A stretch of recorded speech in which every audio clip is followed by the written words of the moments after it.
Hey everyone, today we are unboxing Tarot in Wonderland.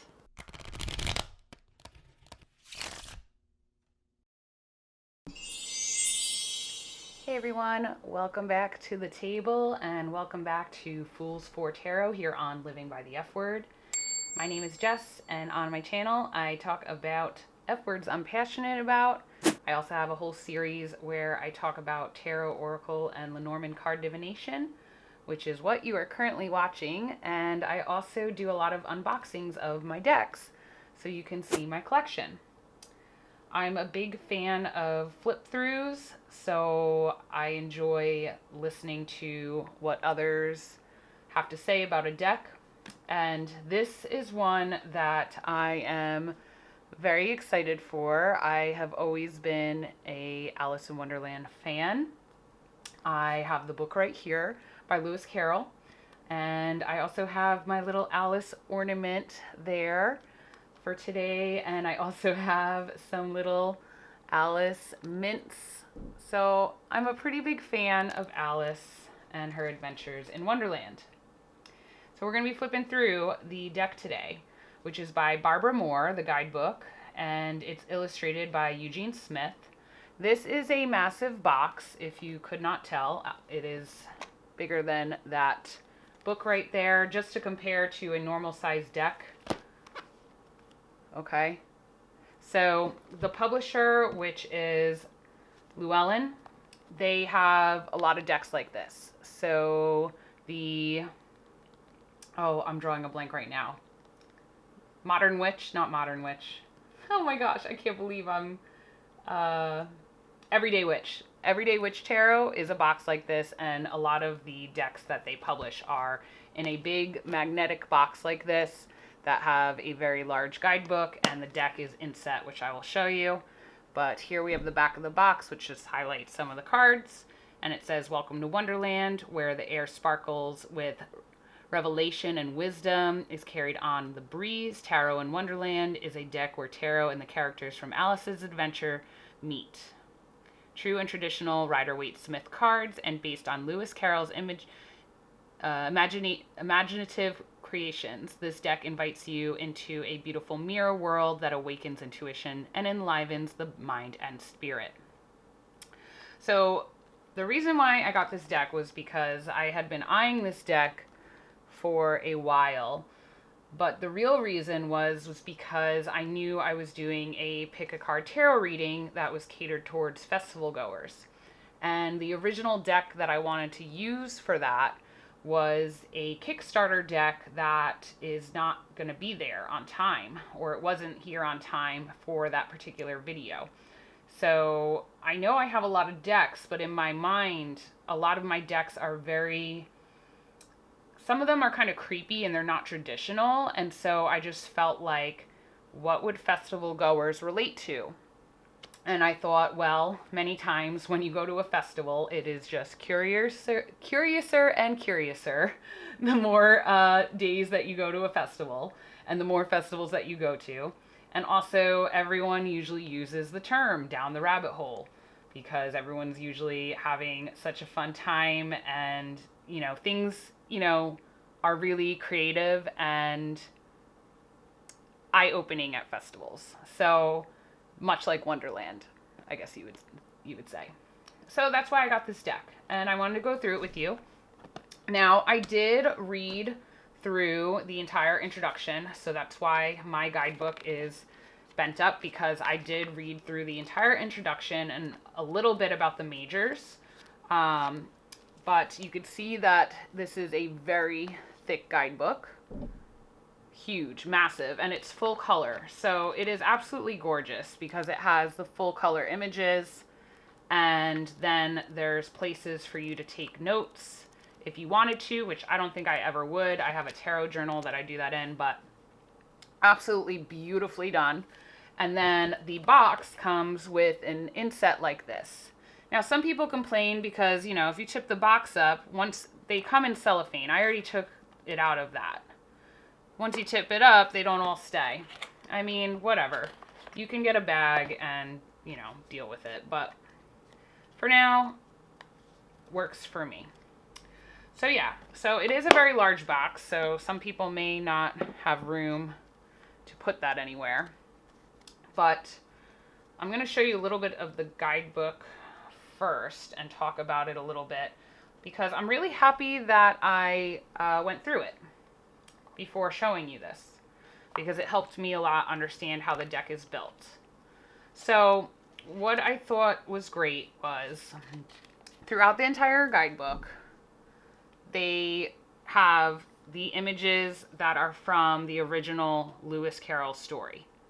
So many of these images are what's in this book right here, and they reference those images with the different images from this deck.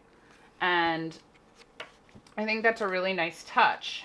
And on top of that, it's a very in-depth introduction where basically Barbara Moore talks about the comparisons of Wonderland and the tarot. And then she talks about how to read the cards. And a lot of this section was really helpful for me, especially because I feel like I have been doing other types of videos lately. I haven't really had time to play with cards. So she did a really good job explaining how to read cards. And parts that I liked were like when you could do comparisons basically of the images, and also basically, you know, a lot of things most people know, but I still consider myself a beginner, even though I've been collecting tarot and practicing tarot and learning tarot for a little over 2 years. I still very much feel like a beginner when it comes to tarot and tarot readings. And I also feel like I'm more comfortable reading for myself instead of others. But that's just me. But anyway, she really does a good job of like talking about visual patterns and reading the cards as a whole group. So, you know, obviously if you have like a lot of swords energy, this is something you may be thinking about, and you may want to focus a lot on that type of energy. And then she talks about, after giving the whole reading a glance, how to individually pick apart the cards. And then she gives ideas of how to practice. So like if you pull a card and then you pull 2 cards on the sides of them, what does that reading mean? Now swap out the 2 cards on the side of them. How does that story or reading change by swapping the cards out?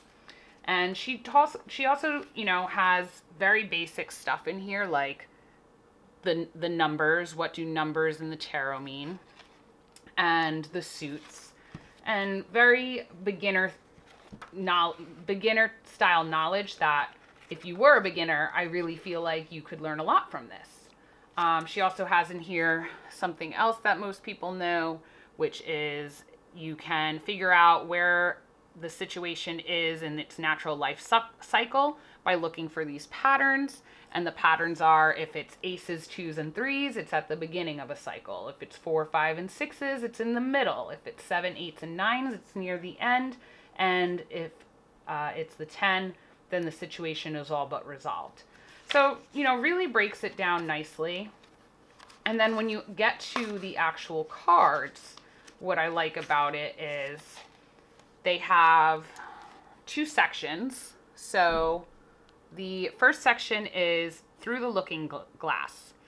So it breaks it down to the 2 stories within the book. We obviously have Alice in Wonderland, and then we have Through the Looking Glass, which comes after. And so for this guidebook, Through the Looking Glass kind of sets the scene, and it tells you, you know, so if you're not too familiar with the Alice in Wonderland and Through the Looking Glass stories, it kind of tells you what happens in the book and how they associated that particular scene with this card. So that's what that is. And then there's the other section, which is Down the Rabbit Hole, which basically is just the association with the tarot, what the card means, and the keywords. So it's really, you know, really in-depth, really beautiful guidebook. I spent a lot of time just reading it and enjoying myself. And it's really gorgeous because I didn't even have to really flip through the deck because it has the images there. So I'm a big fan, really, really big fan already. All right. I'm actually going to just put this off to the side because there's a lot going on already. So we have the backs of the cards here. So we have Alice, and then we have the clock, and then we have a drink me potion bottle and the white rabbit. So they're not reversible backs, you know, so if you are a reader that reads reversals, I like to mention that just because some people do read reversals, and if the backs aren't reversible, they don't care for that. I personally don't really read reversals unless I'm doing a reading for myself and I could look up what the reversal means. I am still just trying to learn the basics of tarot, and so adding in the reversals is kind of too complex for me personally, but I do usually like pay attention to that card, meaning like maybe it's blocked energy, or maybe, you know, I really need to pay attention to what that card is saying in relation to the other cards. And actually Barbara Moore talks about that in that guidebook too. She talks about if you decide to use reversals, how people usually use reversals and so forth. So let's go through this deck. We have the Fool, and it's borderless, and the colors are so vibrant. Sorry, went out of focus there. Really, really vibrant. So this is obviously her just going for it down the rabbit hole, taking that leap of faith. Here's our Magician, which I love this card. I love the Magician card in general. I think it's such a powerful card in the tarot. I think it just means that it's like one of those reminders that you're in control and you have everything within grasp and you can make your life how you want to make it. And that's what I think about when I think about the Magician. And so we have the caterpillar here, and he obviously has the cups, the swords, the wands, and the pentacles in his hand. And then he's blowing out his smoke, and they are represented there as well. And what's really interesting is, since I read the guidebook in about some of the majors, was the hookah. They talk about how the hookah also has all of the 4 elements. How when you, I forget exactly, but they basically say like the combination of how hookah is made represents earth, and then obviously you have the fire to light it, and then the smoke is the air, and so forth. So I don't know, I don't remember it off the top of my head, but like they really go into depth in the guidebook. It is just like very, very nice. Okay, so here we have our High Priestess, and it also combines parts from stories from the Looking Glass too.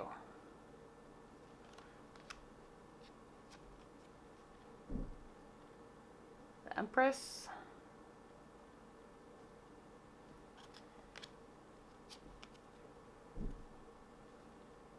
The Emperor. I just love the colors. It's so vibrant. Did a really good job. Hierophant.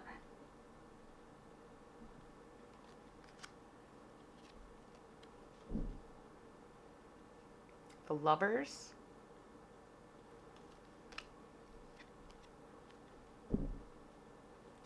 The Chariot. Very interesting Chariot card.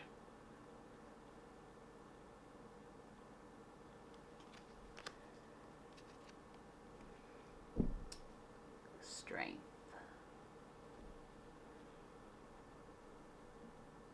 Really like that one. It's kind of dark.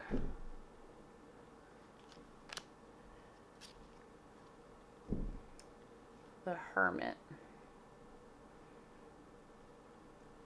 Everyone knows I love the Hermit card, but this is very different compared to, well, of course it's different. It's Alice in Wonderland, but it's just different from that traditional imagery.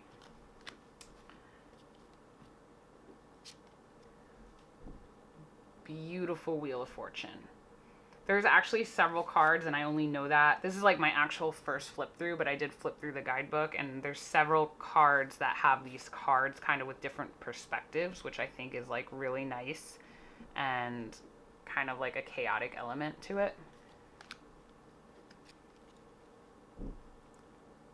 Justice. And it says, by the Queen, a proclamation, now know ye that we are graciously extending our grace and merry to grant our free royal pardon. All sentences are to be commuted by Her Majesty's command.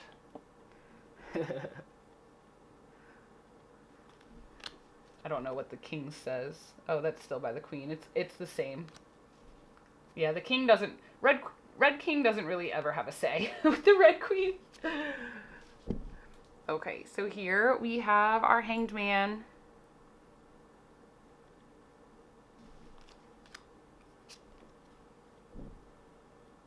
Death.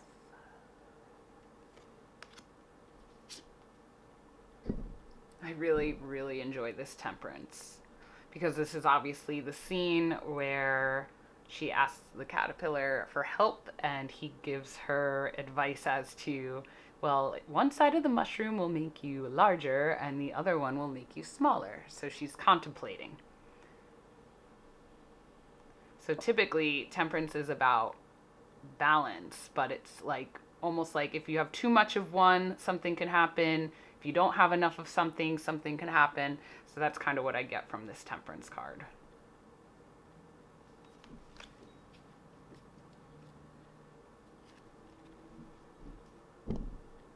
Okay, here's the Devil.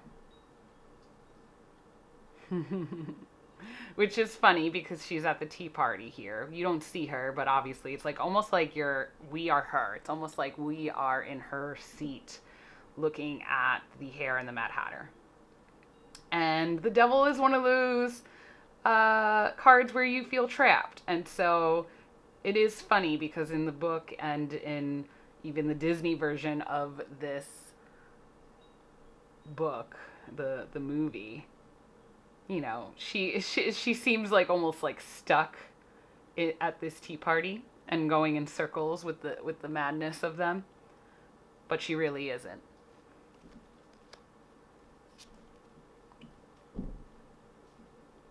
And the Tower card,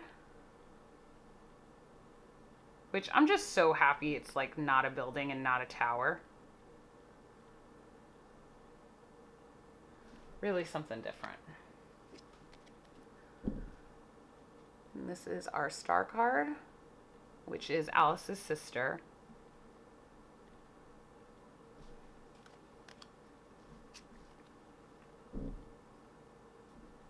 And the Moon card.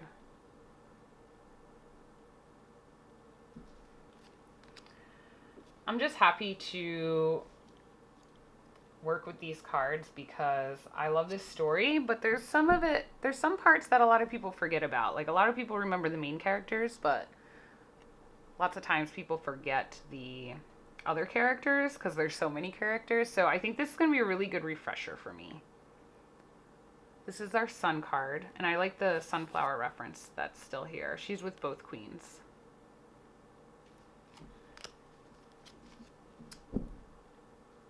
Judgment. Just, oh my gosh, it's really vibrant colors, which I am a fan of. I am a big fan of color. And the World. And that was something else in the guidebook that Barbara Moore talked about, was certain cards, if you see like the checkered border, it means you are a little bit more in control of that situation than you think. Think of it as like a chess game, how it's strategic and you have a plan and you are in control. Whereas if you see a card that has a lot of playing cards on it, so for instance, the card that I brought up before, we'll come to another one, but where it might be like more of like a game. So like something where you feel like you can't get out of it type of thing. And she said that it's throughout the deck. Here's the Ace of Wands.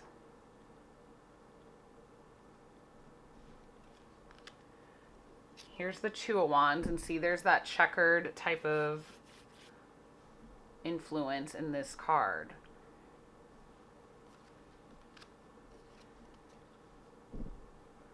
Three of Wands.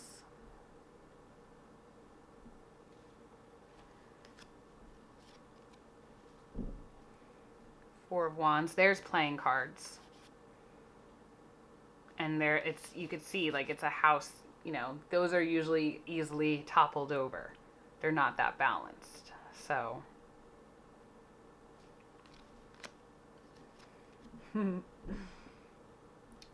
Five of Wands. I always laugh at this card because it's a card you don't really ever know what's going on with the Five of Wands. You know, are they helping each other? Are they arguing? There's a lot of confusion here.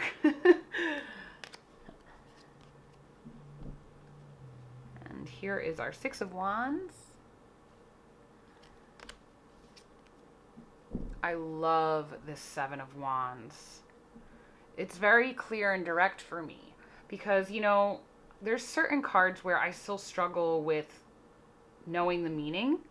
And to me, this is absolutely, you absolutely understand. She is defending herself. She's standing her ground. So, and then you see these cards here. That's what I was talking about that she was saying in the guidebook. When you see the cards, it could be more of like a chaotic situation. And if you see the checkered parts, it's more straightforward. So here's even with our Eight of Wands coming in with the checkered. Really cool. Like, such cool concepts. I love the cotton candy clouds here, of course. I love that they're actual cards flying, because that happens in Alice in Wonderland. Just, like, really a lot of thought in this deck. I like it. This is our Nine of Wands. Ten of Wands.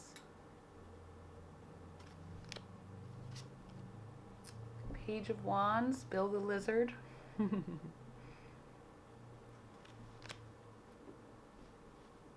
only thing with this Bill the Lizard is they have him like in a desert environment, but he comes in and fixes the White Rabbit's house when Alice has grown in it. So you would have thought that the background may have been a little different, but maybe there's a part of the story I'm not remembering. We have the Lion as the Knight of Wands. Queen of Wands. Red Queen. Ah, yes. King of Wands.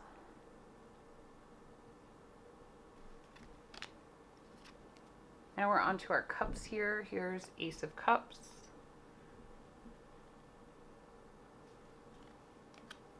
So all the aces seem to be a frame with the hand holding the symbol. Kind of traditional with that, but they all have the frame in the background with some type of image. Two of Cups, which is just a stellar relationship, so makes sense that it's these two.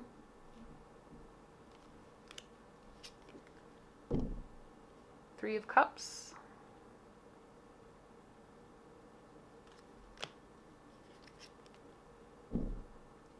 Four of Cups.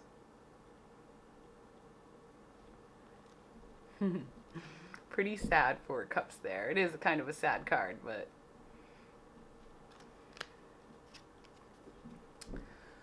Five of Cups. This is always kind of like a heartbreaking card for me. But yeah, once again, those checkers are there. So you're in more control of this situation than you think. If only you would see the two cups there. Type of thing. So I'm really happy I read the guidebook before flipping through this with you guys, because I feel like it did help a lot. Here's our Six of Cups, which is the cover of our box. Flying elephant in the back.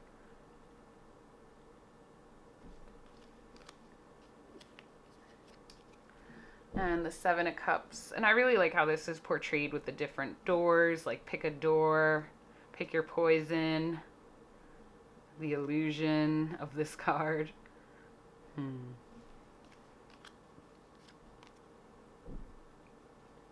Here's our Eight of Cups. Oh yeah, she's done. She's like, peace out, I'm out of here.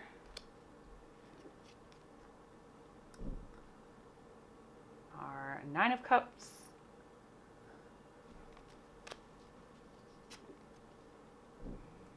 Ten of Cups.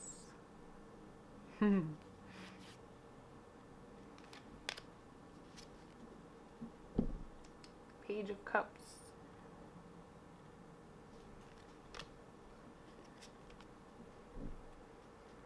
Knight of Cups.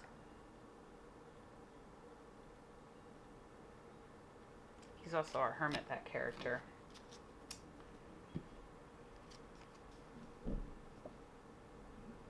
Queen of Cups.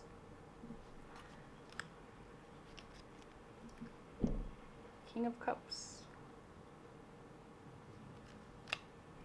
Now we're on to our swords. Oh, I hear snowplows. It's going to be a blizzard here. So I hear snowplows. I like this cloudy part, kind of like the air, because now we're in the air signs.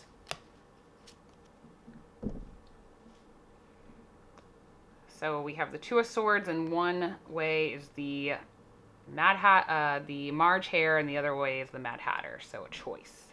Choice has to be made. And the Cheshire Cat is the moon. Very painful card for me always, Three of Swords, but it's cake, so it's not so bad, but it is raining. Really, like, awesome detail in this deck. Really, really awesome detail. Four of Swords. I'm really looking forward to reading more of the guidebook to refresh my memory with the story. Ooh, the wind is howling so bad right now. Really big storm coming right now where I'm from. Wow, it's howling. Here's our Five of Swords.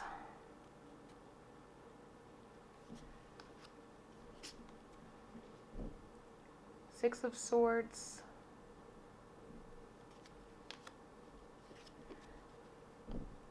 Seven of Swords.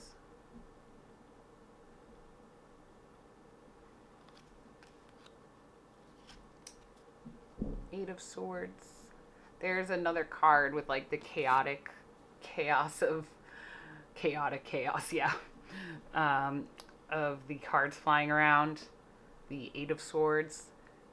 Which is always a feeling of feeling trapped, even though you're really not. Either you could save yourself or wait for someone else to save you, but it might take longer, so you're better off saving yourself. But it's one of those situations where you feel like you're not in control, but you can be.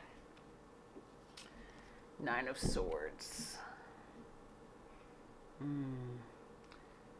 I feel like these are really like easy to read if you're a beginner tarot reader. Ten of Swords. I'm happy that no physical body is stabbed in this one. I always get kind of creeped out with the Ten of Swords because it's just overkill with 10 swords in someone's back. Here's our Page of Swords.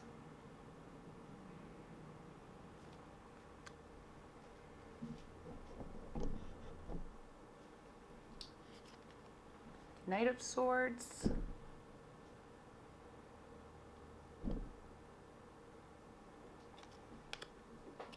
The Unicorn. Queen of Swords.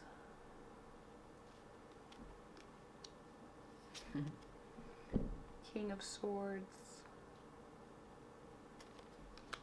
Now we're on to our Pentacles. Ace of Pentacles.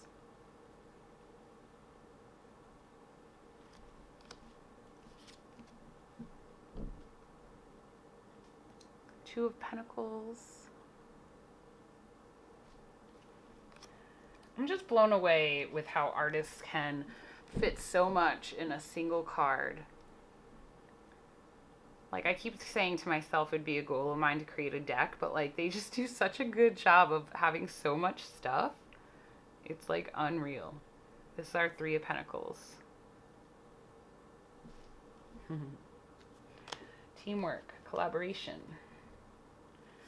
Oh, our Dormouse is the Four of Pentacles.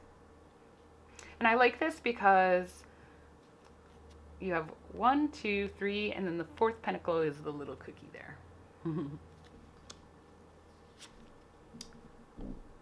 5 of Pentacles. Oof.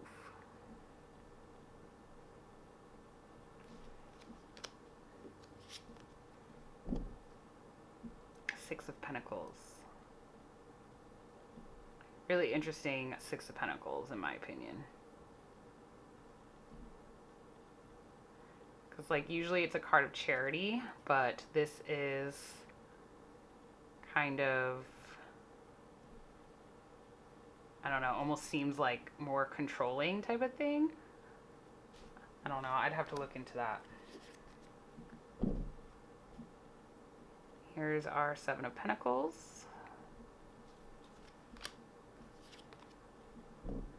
8 of Pentacles.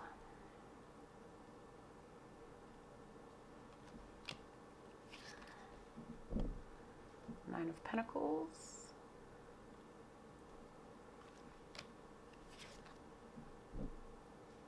10 of Pentacles.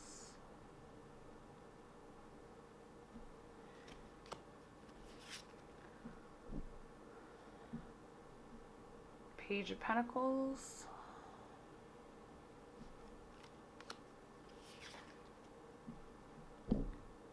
Knight of Pentacles. It's Tweedledee or Tweedledum. I don't know if I could really tell the difference here.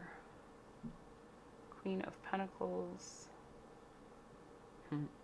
There's like a little Alice doll there. And King of Pentacles, last but not least, our Mad Hatter. Really beautiful, vibrant. So of course we're gonna pull a card, but let me see what she has in here for, oof, oh, my back hurts, sorry. Let's see what she has in here for spreads. I think.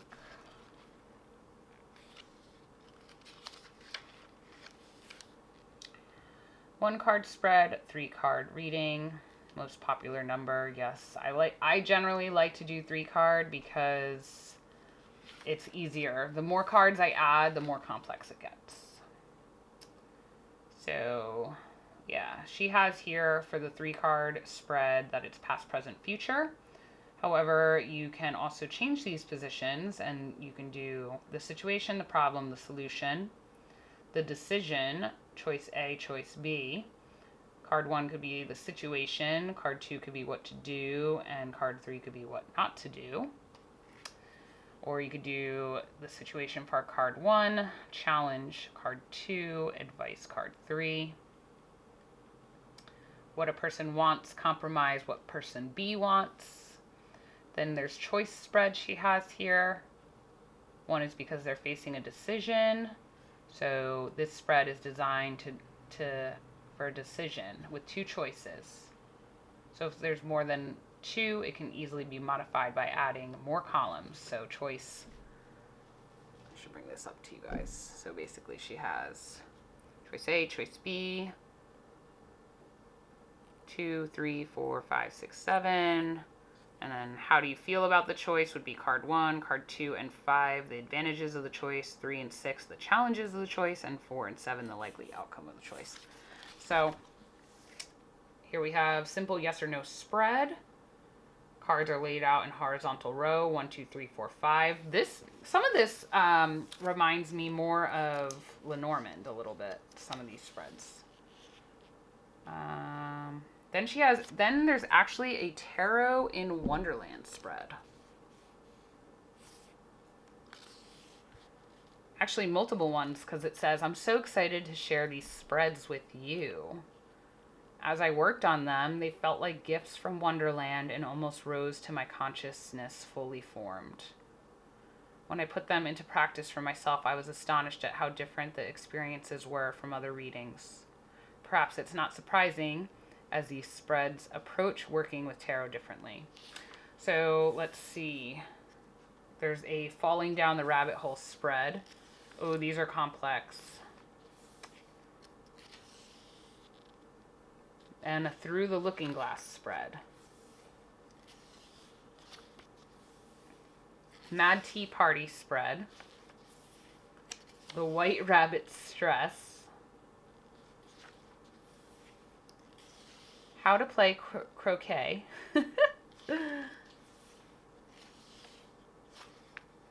Which way should you go? Wow, there's so many spreads she created in honor of the story. The Who Are You spread.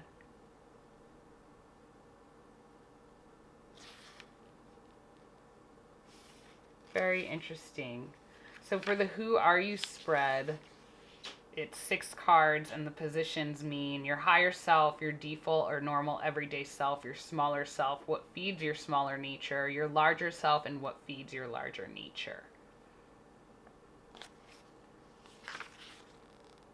And it has the layout. It shows you the layouts. Really in-depth spreads. Really a lot of thought with that. So which one should we do?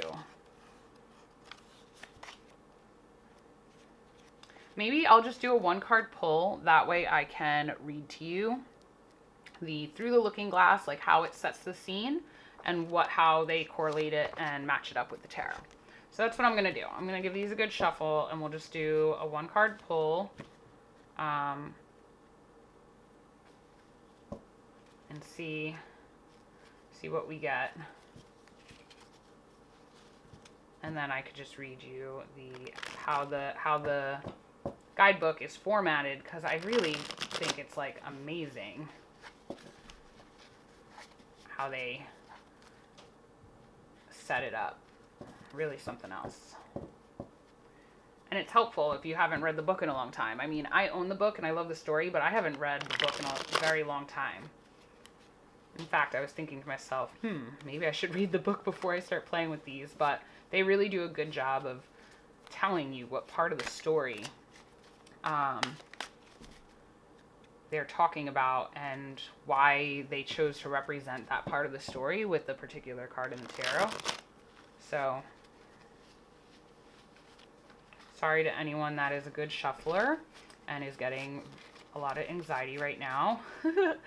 I am really not the best shuffler. I keep saying that. I think that should be like a goal of mine for 2021, is master shuffling better.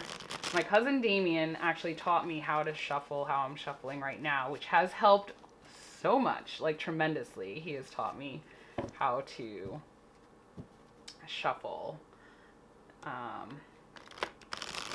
And it has helped me quite a lot,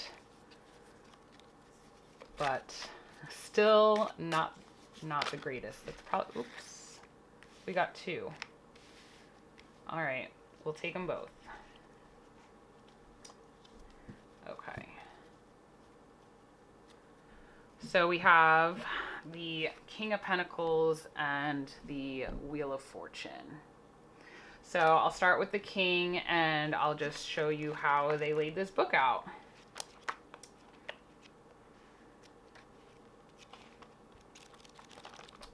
King of Pentacles.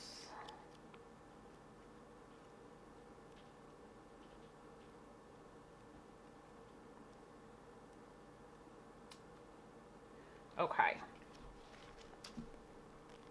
I'm going to do my best to have this focused for you as well as I'm reading it, because there's such that large image of the card right there on the left. So through the looking glass. So this kind of sets the scene and tells you about the story. Even though technically the tea party in the text takes place at the March Hare's house, most consider the Hatter as the true host. While he likes a bit of wordplay, he is also extremely focused on the material world. He complains about the butter and the fact that it has crumbs in it. He is very proud of his watch. The March Hare asks Alice if she'll take more tea. She says that since she hasn't had any yet, she can't take more. The Hatter chimes in. You mean you can't take less? It's very easy to take more than nothing. During the trial of the Knave of Hearts, we learn that he is a tradesperson. When asked to remove his hat, he says that it isn't his. I keep them to sell. I've none of my own. I'm a hatter. As a business person, he understands the exchange of goods and resources. Probably, though, he is most knowledgeable about what some may consider the most important resource in our lives, time. Sadly, through a very traumatic experience at a concert, see the devil, it says in parentheses, he has learned that time is not to be beaten because there are dire consequences. In the end, though, we remember him most as a host offering questionable delights at an endless party. So then the down the rabbit hole part, which now I'll try to hold the card up for you. I need more hands. I need to be the caterpillar. All right, there we go. So down the rabbit hole says, in a reading, the King of Pentacles is a lover of life and all its pleasures. The barest minimum can sustain a human body, keeping it alive if not actually thriving.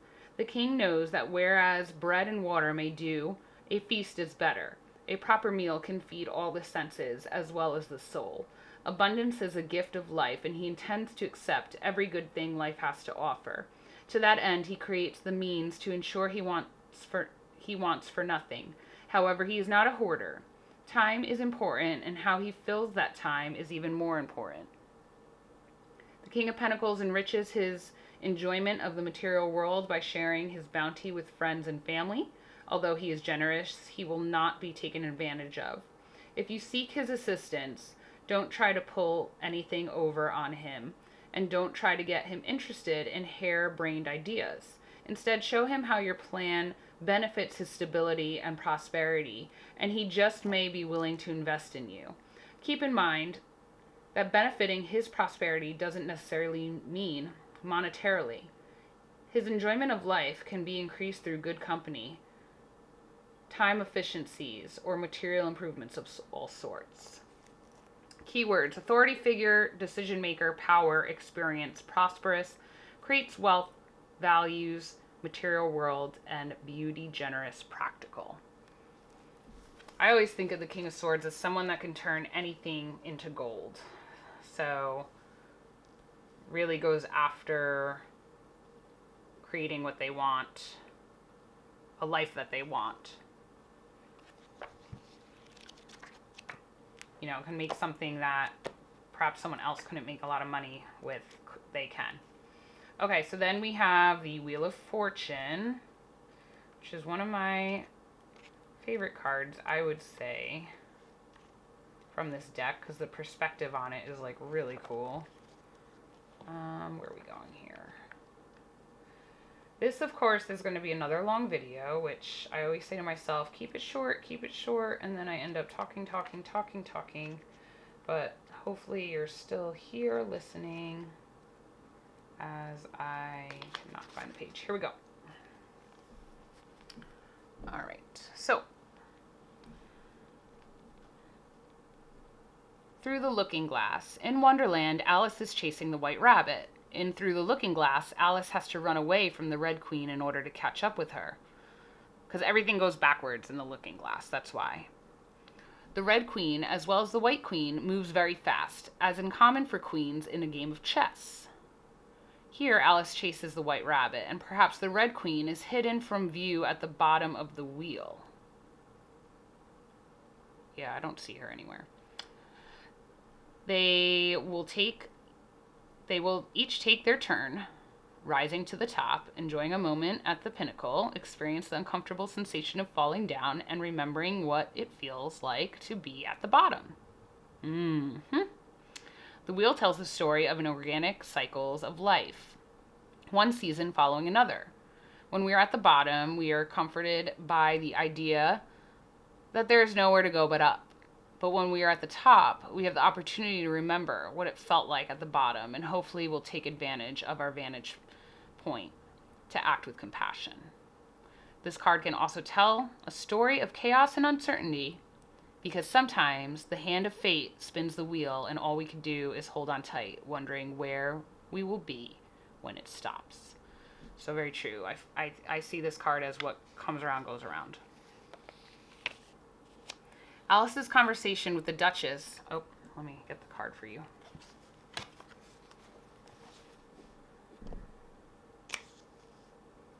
Alice's conversation with the Duchess shows how quickly a situation can move from a rational progression to being thrown for a loop by something unexpected. And it has a quote from the book here. If everybody minded their own business, the Duchess said in a hoarse growl, then the world would go round a deal faster than it does. Which would not be an advantage, said Alice, who felt very glad to get the opportunity to show off a little of her knowledge. Just think what work it would make with the day and night. You see, the earth takes 24 hours to turn round on its axis. Talking of axes, said the Duchess, chop off her head. Luckily for Alice, the uncertainty was short-lived and no one obeyed the order. So then it goes into the down the rabbit hole part, which correlates to this with the tarot. In a reading, the wheel is vague when read on its own. It is a card that benefits from context. It can herald good luck or bad luck, things turning around for a better or taking a downturn. The one constant is that things are always changing, so don't get too attached to the situation. Another way to look at it is that everything will always be okay, because no matter what, you will be on top again. You just won't always know when that will happen. Like John Lennon said, everything will be okay in the end, and if it's not okay, then it's not the end. Keywords: fortune, chance, cycle of life, opportunity, destiny, fate, good luck, movement, turning point, annual event. So I really just love how they break this guidebook down. And I think that's just absolutely amazing. And I'm really looking forward to working with this deck. Let me know how you guys liked the images, what you guys thought. Don't forget to like this video if you're an Alice in Wonderland fan, if you're a tarot fan, if you're looking forward to getting this deck. I hope that this has helped you. And thanks so much for checking out this video on my channel. Once again, I'm Jess, and this is Fools for Tarot here on Living by the F Word. Please, please, please subscribe if you haven't already. Give this video a thumbs up. I think I already said that. You know the deal. It will help me out a lot, and I really, really appreciate you checking this out. See you in the next video.